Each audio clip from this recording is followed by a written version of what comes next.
Pemirsa, sedikitnya 4 orang polisi dari Satuan Lalu Lintas terluka setelah anggota BRIMOB menyerang kantor Lantas dan kantor Polres Bima Kota. Penyerangan terjadi karena anggota BRIMOB tidak terima anggota keluarganya dirazia oleh polisi lalu lintas. Anggota polisi lainnya berusaha menenangkan sesama rekan mereka yang sempat bentrok dengan sesama anggota polisi lainnya. Sebelumnya, puluhan anggota BRIMOB dari Satuan Pengendali Massa menyerang kantor Lantas dan kantor Polres Bima Kota pada hari Jumat pagi. Penyerangan diduga kuat keluarga oknum anggota BRIMOB terjaring razia yang dilakukan polisi lalu lintas. Tidak hanya menyerang polisi, puluhan BRIMOB juga merusak kaca kantor Satlantas dan sejumlah ruangan di Mapolres Bima Kota. Mobil dan sepeda motor yang diparkir di Mapolres Bima Kota juga dirusak hingga berserakan. Polisi kini telah memasang polis lain di kantor Polres dan juga melarang awak media untuk meliput.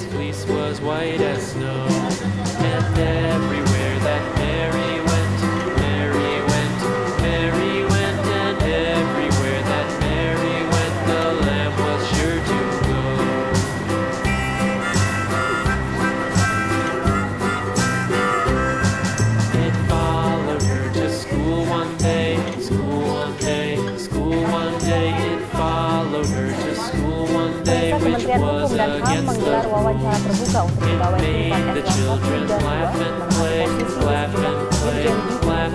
Rencananya dalam 1 pekan ke depan, panitia seleksi akan memberikan 3 nama dari masing-masing jabatan. Seleksi yang diikuti oleh sekitar 22 orang untuk mengisi 3 posisi sebagai dirjen sudah dilakukan dari 3 pekan lalu. 3 posisi eselon 1 ini diantaranya adalah dirjen pemasyarakatan, dirjen peraturan perundang-undangan, dan dirjen imigrasi. Menurut juru bicara panitia seleksi juga menjabat sebagai dirjen Kementerian Hukum dan HAM Aidil Amin Daud. Dalam tahapan seleksi wawancara terbuka kali ini, setiap calon akan menjawab sejumlah pertanyaan dari panitia seleksi dengan durasi 45 menit. Panitia seleksi juga menargetkan akan memberikan 3 nama dari setiap jabatan kepada Kementerian Hukum dan HAM untuk diserahkan kepada Presiden Jokowi.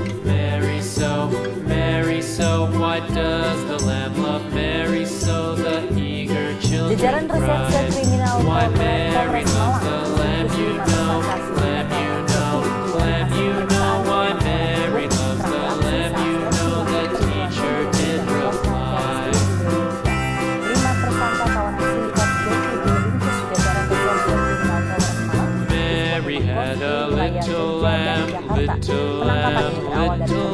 praktek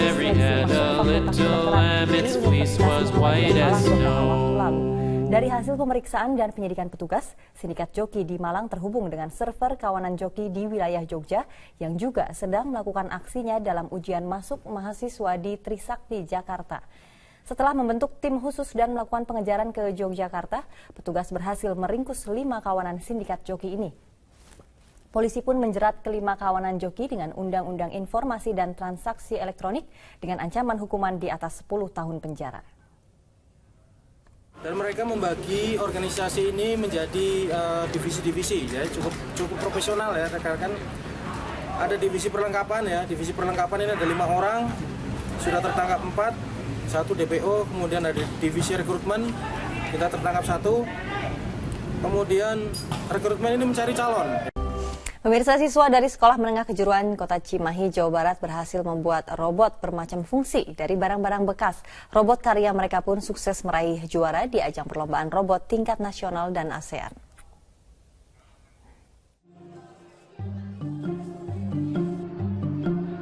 Siapa sangka, barang-barang bekas bisa disulap menjadi sejumlah robot yang berfungsi membantu pekerjaan manusia. Seperti robot simulasi kebakaran yang bisa mendeteksi dan memadamkan api saat terjadi kebakaran. Dengan perangkat kamera dan Bluetooth dari ponsel bekas, robot ini bisa dikendalikan dari jarak jauh hingga lebih dari 10 meter. Selain robot pemadam api, ada pula robot yang bisa bermain sepak bola. Siswa mengaku meski banyak kendala dalam menciptakan karya-karya ini, mereka tidak patah arang. Bahkan mereka bisa berprestasi di ajang robot tingkat nasional dan ASEAN. Sendiri mungkin karena bahannya juga barang bekas, sering ada kerusakan yang tidak diketahui. Harapan Ade gimana, Dek? Kalau untuk harapannya kita itu bisa mengembangkan robot-robot itu menjadi lebih baik lagi. Rencananya dalam waktu dekat, siswa SMK 2 Cimahi akan mengirimkan hasil karyanya untuk diikutsertakan dalam lomba teknologi robot di Singapura. Dari Cimahi, Jawa Barat, Edwan Hatnansyah, Metro TV. Ya, dan serangkaian aksi dilakukan oleh korban lumpur Lapindo di sekitar Tanggul Lumpur untuk memperingati 9 tahun lumpur Lapindo. Dan untuk informasi selengkapnya kita akan bergabung bersama Rifai Pamone dari Sidoarjo, Jawa Timur. Rifai, apakah aksi warga sudah dimulai?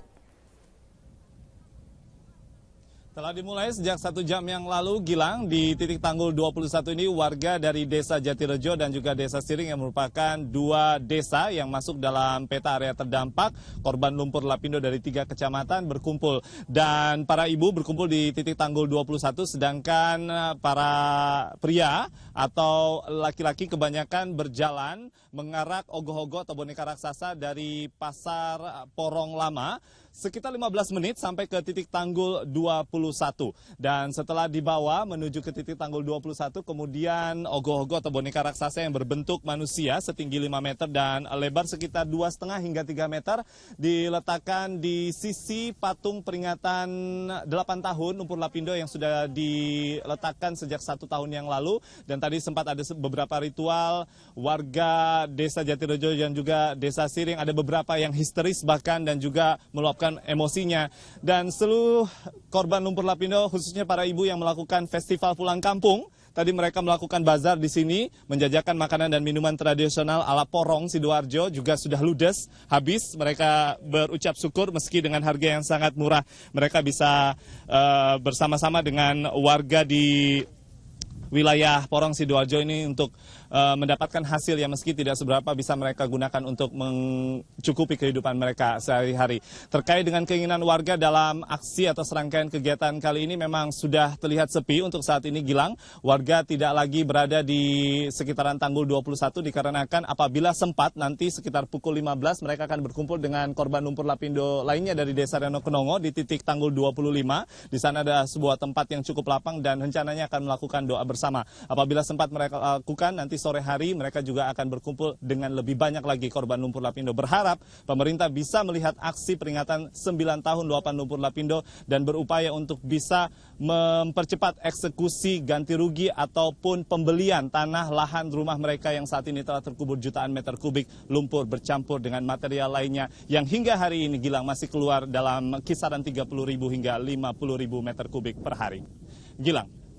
Rifai, lalu mengenai ganti rugi yang masih belum selesai dan juga masih terkendala, apa tanggapan warga atas hal ini dan daerah mana saja yang masih belum tuntas ganti ruginya?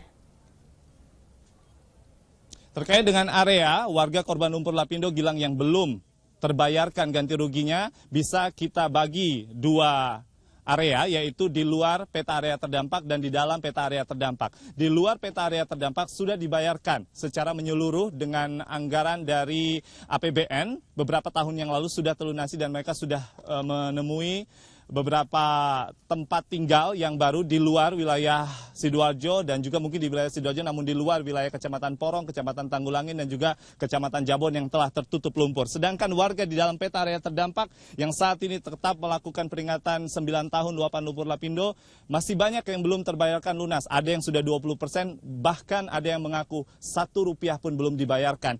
Ada beberapa ibu-ibu yang masih berkumpul di sini, Gilang dan juga Leo. Saya akan coba mengajak berbincang-bincang. Ada 2 orang bapak di sini, ada ibu-ibu di sini. Saya mengajak ibu-ibunya dulu untuk berbincang. Assalamualaikum, Bahar. Bahar tadi ikut jalan dari Pasar Porong sampai ke sini. Bagaimana rasanya hari ini 9 tahun peringatan? Sedih, Mas. Karena udah 9 tahun ini pemerintah juga kayaknya nggak memperhatikan kita ya. Makanya kesedihan ini kita luapkan untuk bikin ogoh-ogoh yang lebih besar. Itu kita menggambarkan bahwa Bakri itu sangat besar di negara ini, makanya negara nggak bisa menyentuh atau menangkap Abu Rizal Bakri.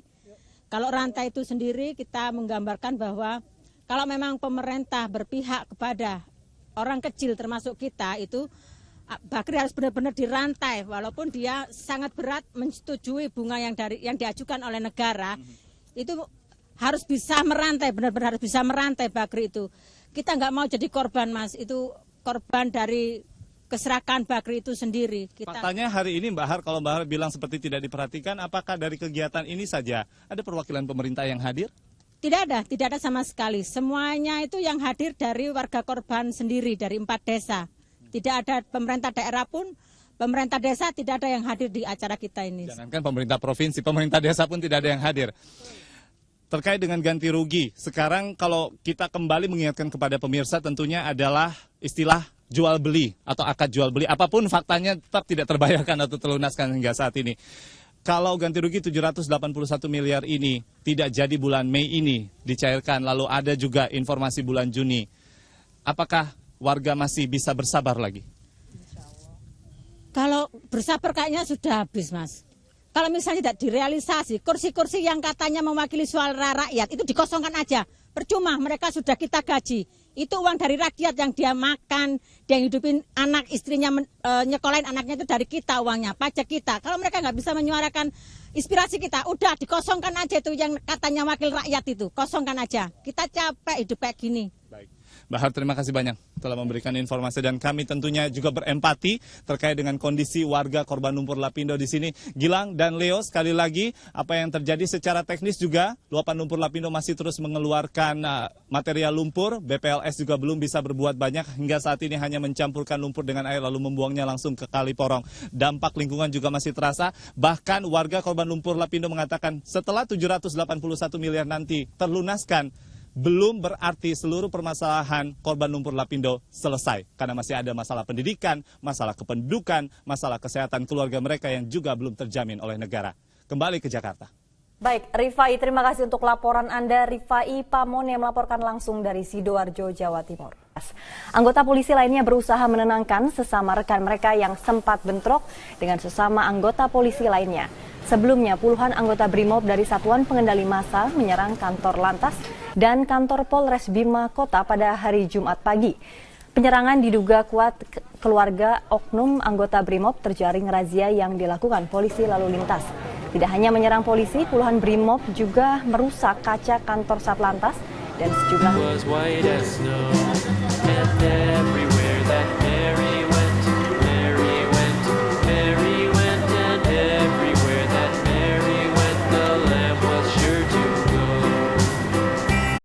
Pemirsa, sedikitnya 4 orang polisi dari Satuan Lalu Lintas terluka setelah anggota BRIMOB menyerang kantor Lantas dan kantor Polres Bima Kota.